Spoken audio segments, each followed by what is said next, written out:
Imam Abu al-Abbas ibn Qudama, he begins by saying, and the first section is about the student, the second section is about the teacher. He says that the student, the learner, that is in pursuit of this knowledge should give precedence to purifying their heart, purifying the soul from all types of lowly manners and evil characteristics. And that is because knowledge, or seeking knowledge, is worship of the heart. So this is where the action is, seeking knowledge, the worship of the heart, and therefore the vessel which will be filled with knowledge must be clean and ready to receive the knowledge of faith. Should also remove any distractions, any relationships that would divert them from the path of knowledge. And that way you can be focused on what it is that you are pursuing. If you begin to, if you begin to spread yourself too thin with things, then you'll never truly understand the realities of what it is that you're studying. And a great example of that is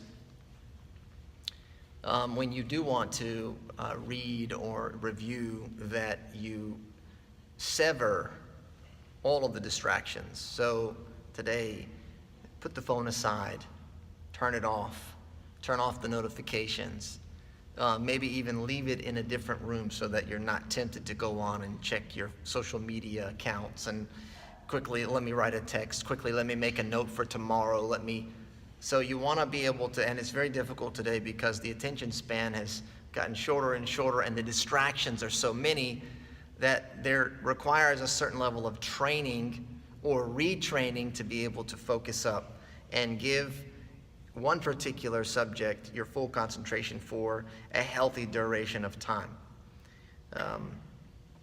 The pious of the past, they used to prefer knowledge over everything.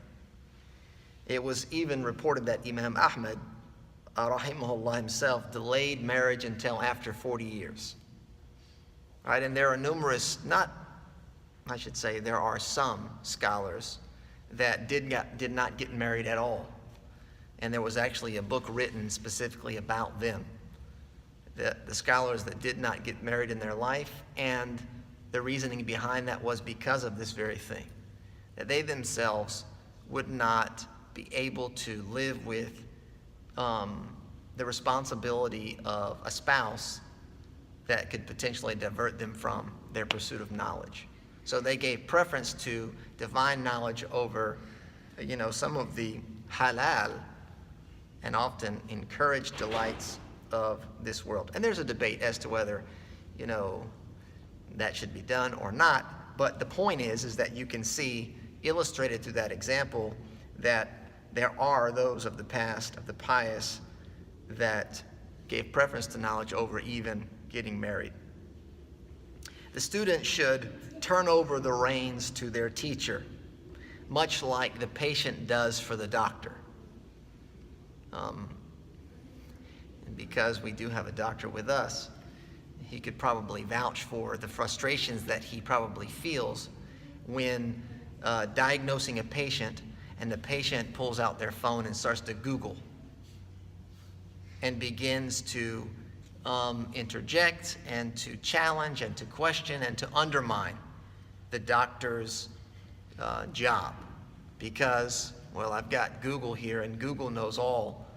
I've asked Siri and Siri's given me a diagnosis, right? And the same thing can be said about the scholar, the religious scholar, that oftentimes if the student is hasty and does not turn over the reins, they're just too immature to understand a lot of what goes into often what is being taught or a verdict that's being issued or a topic that's being addressed in a certain way, because there are very, very many circumstances and there's context and there's a whole lot of underpinnings to topics in general. And so for the student to truly benefit from his teacher's efforts, he has to kind of be able to surrender some of and relinquish that leadership in pursuit. Like, the patient is not going to truly benefit from the doctor's diagnosis and prescription unless they're willing to go, I trust you enough to take what it is that you are giving. And this, of course, requires a person to be humble. And these are one of the things that would prevent someone from learning, and that is having too much pride, being haughty. And this is what would turn you away from learning from another person. And also, to help maintain that humility, it was advised that the students, they go above and beyond to assist and to serve their teacher, to be in his service if needed. It was reported that Ibn Abbas radiallahu anhu used to assist Zayd ibn Thabit by helping him with his mount. Like, you know, the saddle and the stirrups and the reins of his camel. And said that this is how we were ordered to treat the scholars. When the student becomes arrogant,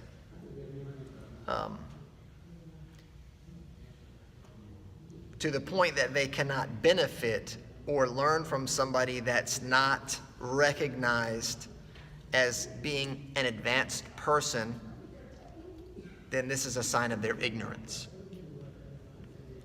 Right? And this is one of the challenges that we have today in a culture of stardom, where you have numerous people that have been recognized on a very large platform and become famous for their personalities and for their qualifications and for whatever they've contributed to spreading the teachings of Islam. And then you have people that are perhaps more obscure and less well-known.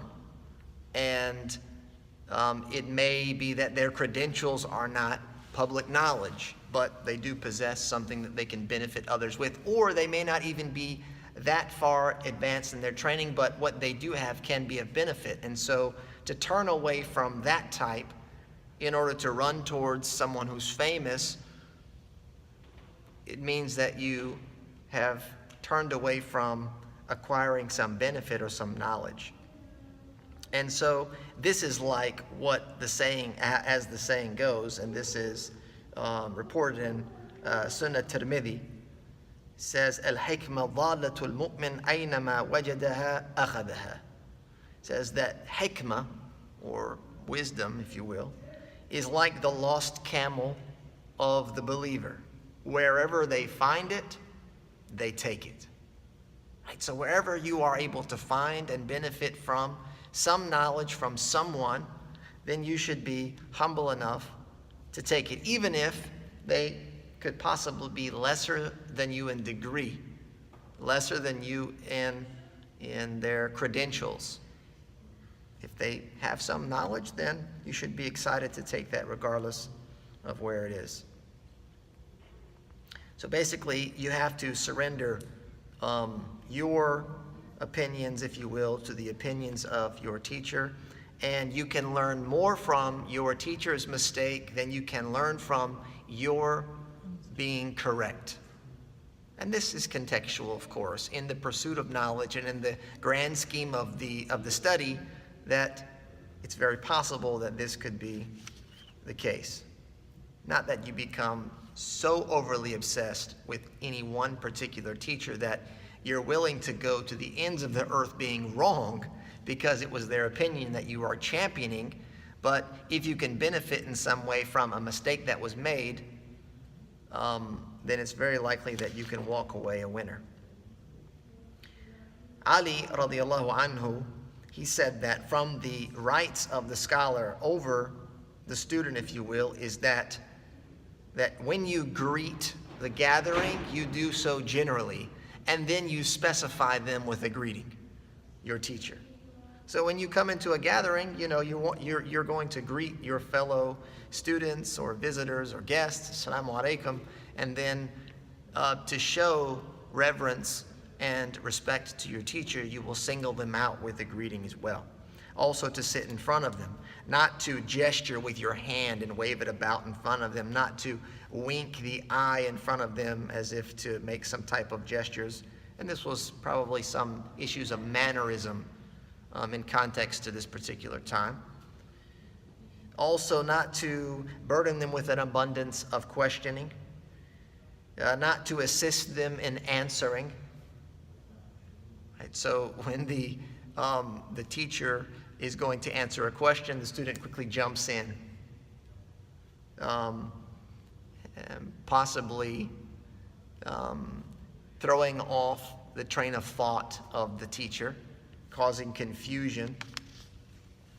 You don't become insistent when they appear to have worn out and become tired. You don't persist when they have refused. You don't pull it. He says, he goes to the point of saying that you don't pull on their thobe when they want to stand up and leave. Right? That's not a problem typically here, but having studied abroad in a very, very rigorous environment where the student body is just very excited and very eager when they do have an opportunity to sit with a scholar, they can bombard them.